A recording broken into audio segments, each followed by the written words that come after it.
So is this Eid about meeting people, throwing parties, even getting in touch with old loved ones?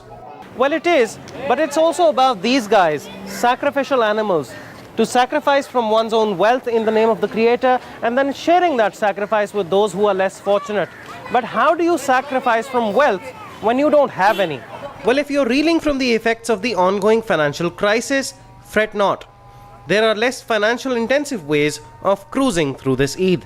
कुर्बानी जो है ये भी दूसरी अशिया की तरह, ये जानवर भी बहुत महंगे कर दिए गए हैं, इस पे भी कोई कंट्रोल नहीं है किसी का। जो आज बकरा 25-30 हज़ार का मिल रहा है वो आदमी अफोर्ड नहीं कर सकता, ये गाय में फिर भी ज़्यादा से ज़्यादा 6,000, 5,000, 5,500, 6,000 का हिस्सा इसमें आदमी आसानी के साथ इस कुर्बानी के फरीज़े को सर अंजाम दे सकता है। Okay, so you can pay a relatively modest amount and still be a part of the sacrifice success.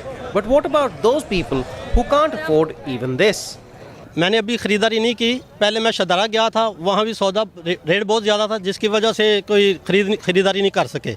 70-80 बकरा लाए थे, 10-15 बिक गए हैं अभी तक। जैसे कोई 20,000, कोई 30, कोई 50-40 हज़ार का पीछे महंगा है, इधर महंगा हो रहा है। Clearly the problems caused by inflation and highlighted in the latest Eid episode are real and fairly common. And just as clearly, Eid sacrifice is also a group activity.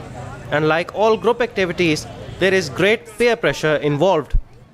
There's a good deal of social, cultural, environmental peer pressure that determines the way we go about it. Mainly out of guilt, mainly out of embarrassment, what the neighbors might say. In one way or the other, it's like keeping up with the Jonases. While the government claims that animal prices are being regulated, the sale price of a goat these days suggests otherwise.